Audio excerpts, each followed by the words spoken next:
So welcome back everyone. So now we continue the next question.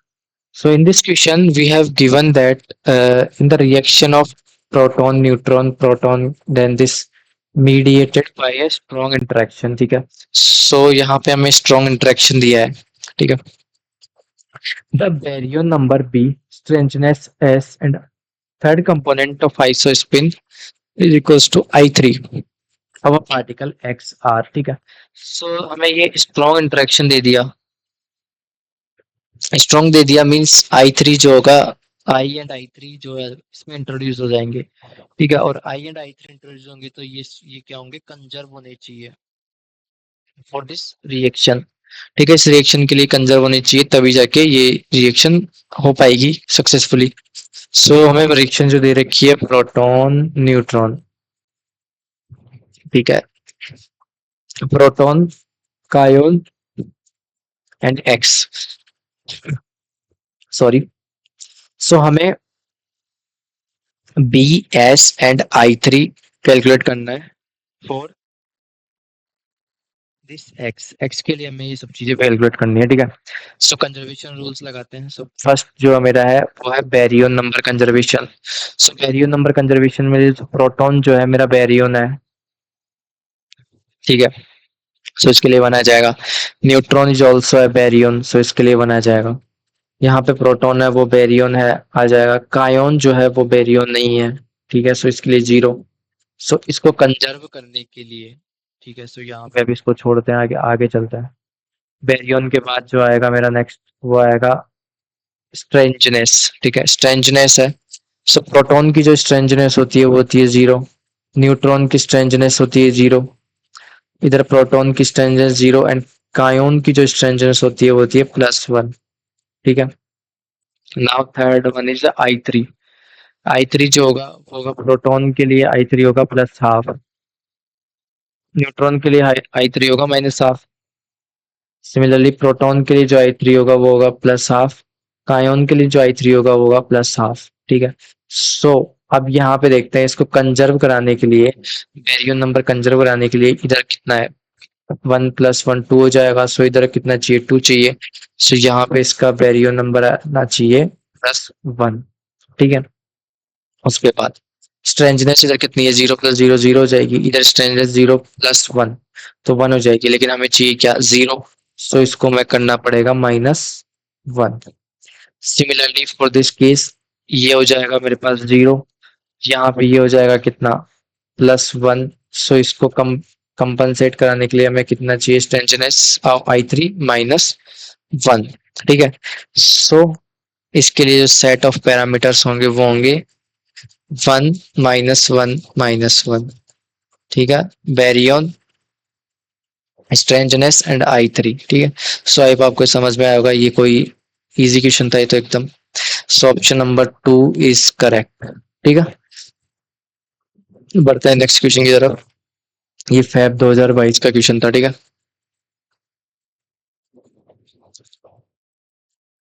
वापस fab 2022 में आया था. नेक्स्ट क्वेश्चन इसमें क्या था, particle of a mass 1 giga electron volt by c square and its antiparticle both moving in say with same speed v produced new particle x of a mass 10 giga electron volt. ठीक है. 10 giga electron volt का नया particle generate कर रहे हैं इन a head on collision. ठीक है. Head on collision हो रहा है उनका. The minimum value of v required for this process. ठीक है. सो इस प्रोसेस के लिए जो मिनिमम वैल्यू ऑफ वेलोसिटी है वो हमें फाइंड करना है. ठीक है. सो दे रखा है that mass particle heavy particle having mass 1 giga electron volt by c square. ठीक है. moving with velocity v and the another mass of same mass m is equals to 1 giga electron volt by c square moving with speed v in the opposite direction. ठीक है. So if I take it particle, this is a particle and this will, this is anti particle. ठीक है, अगर ये मेरा particle है सो ये anti particle है, और दोनों जो हो रहा है उनका कोलिजन क्या हो रहा है? हेड ऑन कोलिजन हो रहा है, लाइन ऑफ इम्पैक्ट दोनों का एक ही है। ठीक है, और इनसे जो इनके कोलिजन से जो पार्टिकल जनरेट हो रहा है वो एक थर्ड पार्टिकल जनरेट हो रहा है, that is x. Suppose x is a particle having mass is equals to 10 giga electron volt by c square, इतना मास उसका थर्ड पार्टिकल का है। ठीक है, सो हमें क्या चाहिए? इसकी वेलोसिटी v चाहिए। सो वेलोसिटी कैसे मेजर करेंगे हम? By the conservation of energy. ठीक है, सो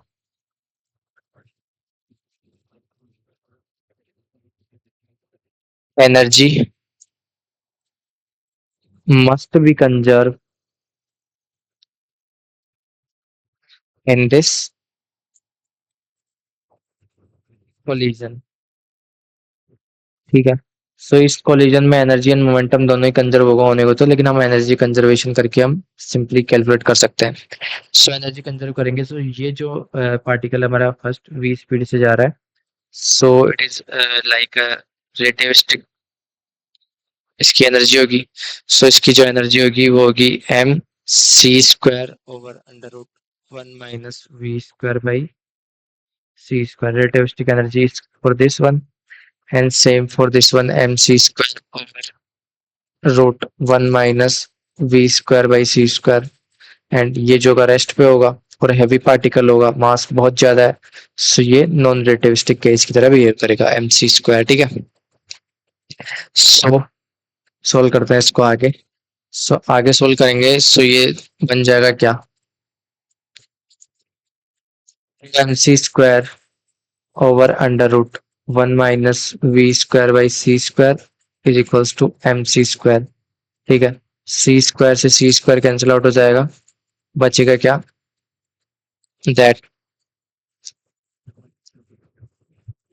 हमारे पास बचेगा दैट 2m बराबर capital M root 1 - v square by c square. ठीक है, सो इसको मैं लिख सकता हूँ, m जो है मेरा 1 गीगा इलेक्ट्रॉन वोल्ट दे रखा है एंड इसका 10 गीगा इलेक्ट्रॉन वोल्ट है, सो मैं इसको लिख सकता हूँ 2 times 1 is equals to m की जगह 10 giga electron volt and 1 - v square by c square. ठीक है, अब ठीक है, यहाँ तक हो गया।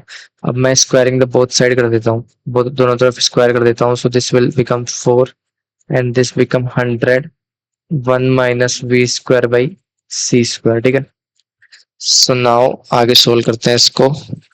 सो ये हो जाएगा 1/25 is equals to 1 - v square by c square, and we can write it like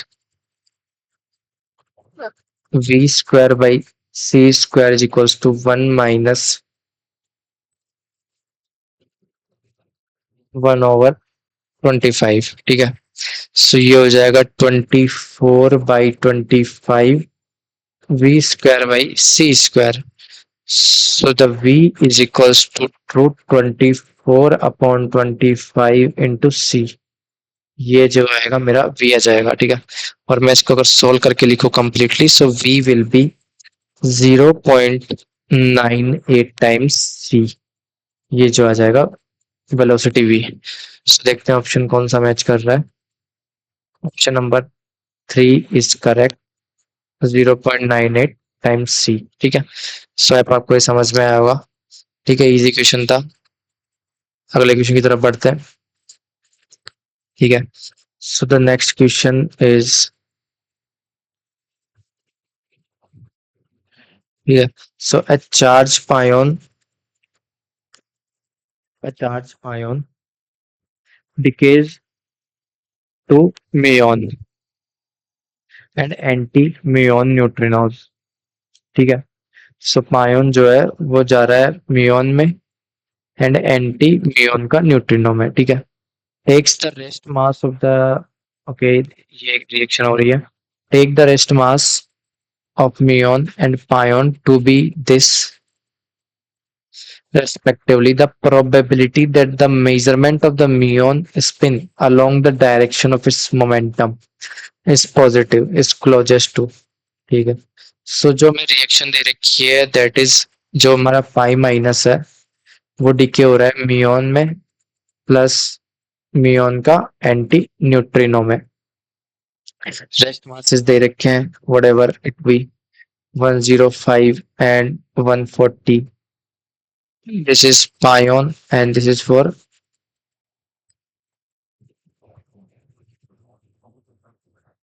for muon and this is for pion, ठीक है।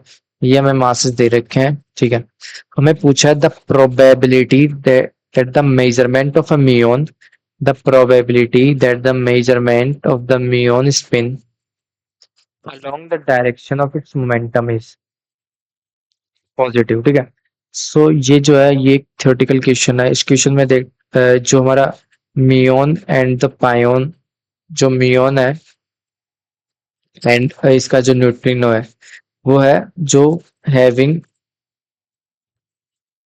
Spin angular momentum,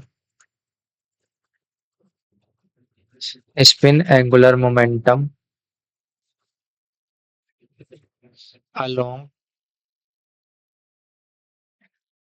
their linear momentum।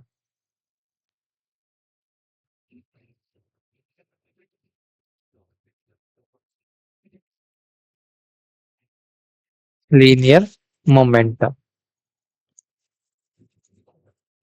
ठीक है। तो ये दोनों म्यून और एंटी म्यून है जो इनका स्पिन एंगुलर मोमेंटम है वो उनके लीनियर मोमेंटम के अलोंग ही रहता है। सो so the probability the probability of the muon spin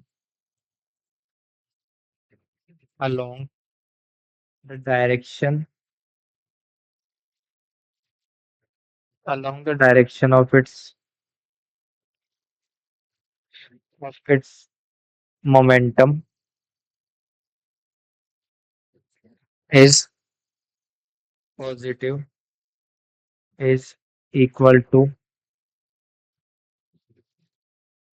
1, ठीक है।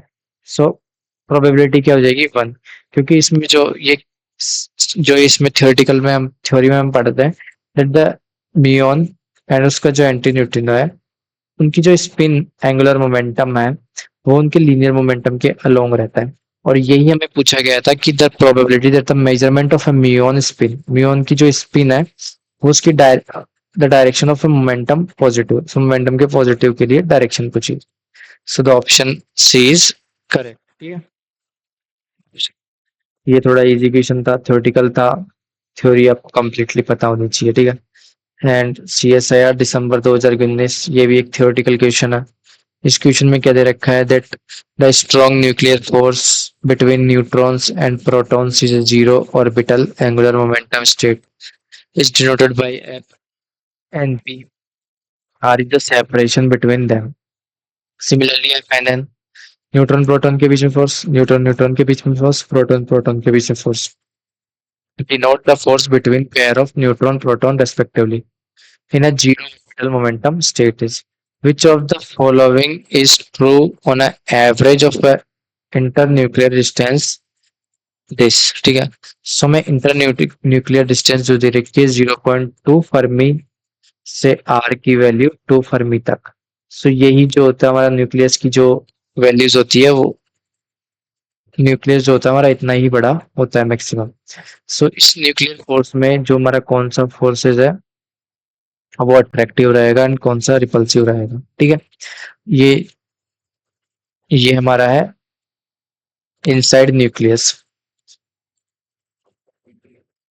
ठीक है। इनसाइड न्यूक्लियस कौन सा फोर्स हमारा अट्रैक्टिव रहेगा कौन सा निगेटिव रहेगा।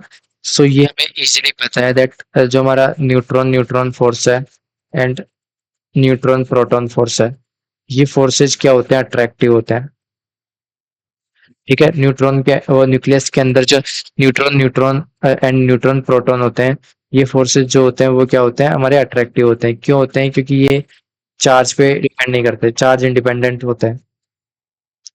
चार्ज इंडिपेंडेंट, ठीक है, इंडिपेंडेंट होता है, चार्ज इंडिपेंडेंट होता है। लेकिन जो हमारा नेक्स्ट फोर्स है that is force of proton proton. ये जो फोर्स होता है ये फोर्स कौन सा होता है? रिपल्सिव होता है। ये रिपल्सिव होता है in the repellent spin state, ठीक है, ट्रिपलेट स्पिन स्टेट में ये रिपल्सिव होता है। सो दिस कौन सा है? F neutron, F neutron proton always attractive, ठीक है, अट्रैक्टिव होते हैं and repulsive in the triplet spin state. So option 2 is correct. ये देखो न्यूट्रॉन प्रोटॉन इज अट्रैक्टिव, ठीक है, अट्रैक्टिव हो जाता है। Neutron neutron and proton proton always repulsive. अब न्यूट्रॉन न्यूट्रॉन कैसे रिपल्सिव हो सकता है? ये नहीं होगा। इसमें प्रोटॉन प्रोटॉन है always attractive, proton proton attractive होगा ही नहीं, दोनों पे पॉजिटिव चार्ज है and all three forces are attractive, नहीं ये भी नहीं होगा। सो ऑप्शन 2 इज करेक्ट, ठीक है, ये थोड़ा इजी क्वेश्चन था। बढ़ते हैं नेक्स्ट क्वेश्चन की तरफ। सो द नेक्स्ट क्वेश्चन में क्या दे रखा है हमें that which of the following decay process is allowed, ठीक है, इजी क्वेश्चन है, अलाउड हमें देखना है। सो हमें दे रखा है दैट के जीरो से mu plus mu minus, charge तो इस वैसे ही कंजर्व है, चार्ज तो भी सब में कंजर्व दे रखा है, ठीक है। सो कौन सी प्रोसेस हमें डीके हो जाएगी? सो फोर्थ वन से चलते हैं, ठीक है। सो फोर्थ वन में क्या दे रखा है that neutron converted into pi positive pi negative, ठीक है। सो यहाँ पे जो न्यूट्रॉन एंड पायोन्स होता है, ये पायोन्स थोड़े हैवी होते हैं रिलेटिवली। सो यहाँ पे जो इनका मास है, मास जो होगा वो कंजर्व नहीं होगा, मास कंजर्व नहीं होगा तो एनर्जी जो होगी, एनर्जी आल्सो कंजर्व नहीं होगी, ठीक है। Similarly third one neutron proton pion, ठीक है। अब न्यूट्रॉन प्रोटॉन, जब जो ये न्यूट्रॉन है देखो पहले ही पायोन्स जो होते हैं बहुत हैवी होते हैं related to the proton and neutron. Then proton is also heavy related to the neutron. Now, so अब यहाँ पे क्या हो रहा है? So ये this side is heavier than this. So यहाँ पे क्या हो रहा है? Mass of n less than proton. Proton and pion दोनों के मास से नेगेटिव, से इसमें भी मास कंजर्व नहीं हो रहा है, इसमें भी मास और एनर्जी कंजर्व नहीं हो रहा है। सो अब चलते हैं थर्ड वन। अब यहाँ पे जो हम लेप्टॉन नंबर देखेंगे, लेप्टॉन नंबर, तो लेप्टॉन नंबर जो होगा यहाँ पे वो कंजर्व नहीं होगा। Lepton number is not conserve, ठीक है, यहाँ पे लेप्टॉन नंबर कंजर्व नहीं होगा, ठीक है। ये क्वेश्चन में थोड़ा इजी है ना, इसलिए थोड़ा मैं ऐसे करा रहा हूँ। बाकी अगर आपको डाउट हो तो आप दोबारा पूछ सकते हैं, क्योंकि ये क्वेश्चन इसलिए करा रहा हूँ इजी, इजी है ये बिल्कुल, क्योंकि इसमें बस चेक ही तो करना है हमें क्या कंजर्व है, और ये बेसिक है मतलब न्यूक्लियर पार्टिकल फिजिक्स का। एंड जो थर्ड वन, जो फर्स्ट वन रिएक्शन है दैट इज ऑल अलाउड, ठीक है। So only this one is allowed, ठीक है। अब बढ़ते हैं नेक्स्ट क्वेश्चन की तरफ। सो गुन्निस, CSI अर्जुन गुन्निस, इस क्वेश्चन से रखा था mean life time of the following decays. So में डिके दे रखे हैं दैट, जो डिके दे रखे हैं पहला है rho zero, pi plus two, pi minus.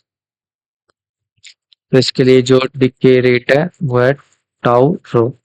Second one है पाई जीरो से गामा गामा, इसके लिए है टाउ पायोन। एंड थर्ड वन है म्यू नेगेटिव से इलेक्ट्रॉन एंड एंटी न्यूट्रिनो, इसके लिए जो होगा वो होगा टाउ म्यून, ठीक है। So in the mean life time the following decays respectively they satisfy, सबके लिए मीन लाइफ टाइम निकालनी है। सो मीन लाइफ टाइम तो ये रही, बस इसमें रिलेशन हमें फाइंड करना है, ठीक है। सो कौन सा रिलेशन बेस्ट रहेगा? सो यहाँ पे सबसे पहले चलते हैं हम, फर्स्ट रिएक्शन उठाते हैं। सो जो मेरी पहली रिएक्शन है, पहली रिएक्शन में pi mesons are involving. So this reaction is a strong interaction, ठीक है, स्ट्रॉन्ग इंटरेक्शन, ठीक है। सो अगर स्ट्रॉन्ग इंटरेक्शन आ गया it means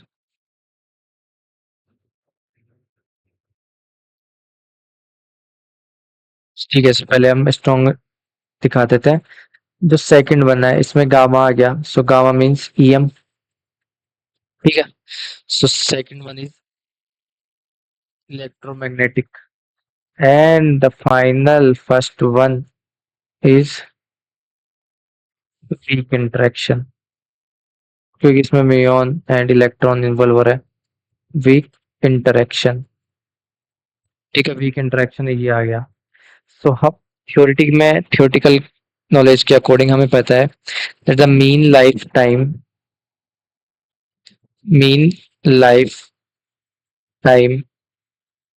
is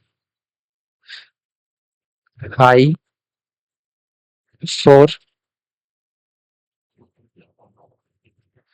for weak interaction.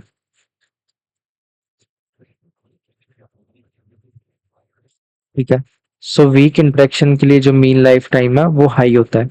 ठीक है, और कितना होता है, रेंज क्या होती है उसकी, रेंज होती है 10⁻⁻13 टू 10⁻³ ठीक है।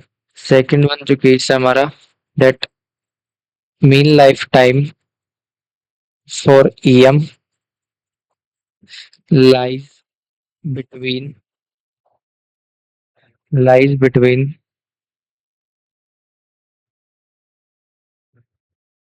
10⁻⁻16 to 10⁻20 second, means between strong and weak. And third one, tau for tau minimum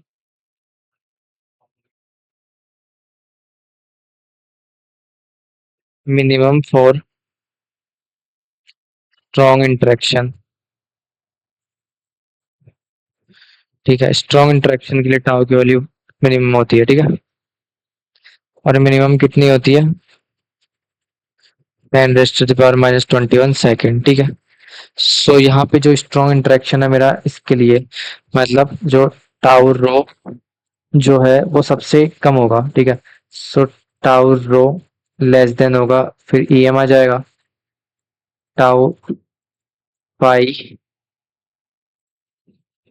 and finally tau mu. So the muon के लिए जो इंटरेक्शन होगा वो सबसे ज्यादा होगा। ठीक है, उसके बाद जो आएगा वो आएगा मेरा। ठीक है, so they follow this type of system. So muon के लिए सबसे ज्यादा होगा, फिर होगा सबसे पायोन के लिए, एंड देन रो के लिए सबसे कम। सो ऐसा कोई रो के लिए सबसे कम, फिर पायोन आ गया, फिर म्यू आ गया। ठीक है, so option number this one is correct. ठीक है, सो बढ़ते हैं नेक्स्ट क्वेश्चन की तरफ। सो नेक्स्ट क्वेश्चन में हमें क्या दे रखा है, that the elastic scattering of a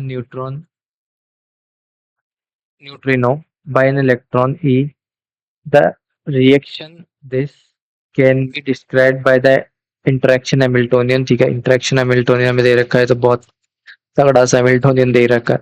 The cross section of the above process depends on the center of mass energy E। ठीक है, सो एनर्जी के किस तरीके से डिपेंड करता है हमारा स्कैटरिंग क्रॉस सेक्शन। ठीक है, सो ये इसको आप सिंपली याद रख लेना, ये क्योंकि ये अलग ही तरीके का क्वेश्चन है। So the scattering cross section is proportional to energy centre of mass energy का होल स्क्वायर। ठीक है, सो ये एक थियोरेटिकल क्वेश्चन है। ठीक है, थियोरेटिकल, इसके पीछे जाओगे तो बहुत लंबा थ्योरी पढ़ना पड़ेगा एंड बहुत कुछ करना पड़ेगा। So sigma is proportional to E square. ठीक है, ये तो ये सिंपली ये याद रख लेना आप। ठीक है, और ये सिंपली एक जो है रिजल्ट बेस्ड क्वेश्चन है अपना, रिजल्ट बेस्ड क्वेश्चन। ठीक है, रिजल्ट बेस्ड क्वेश्चन है तो इसका रिजल्ट याद रख लेना, sigma proportional to E square. अगर आपको ई देके सिग्मा पूछे, सिग्मा देके इनमें रिलेशन पूछे, तो आप उस तरीके से भी इसको कैलकुलेट कर सकते हैं, ठीक है। सो इनफ फॉर टुडे, मिलते हैं नेक्स्ट सेशन में, तब तक के लिए बाय बाय।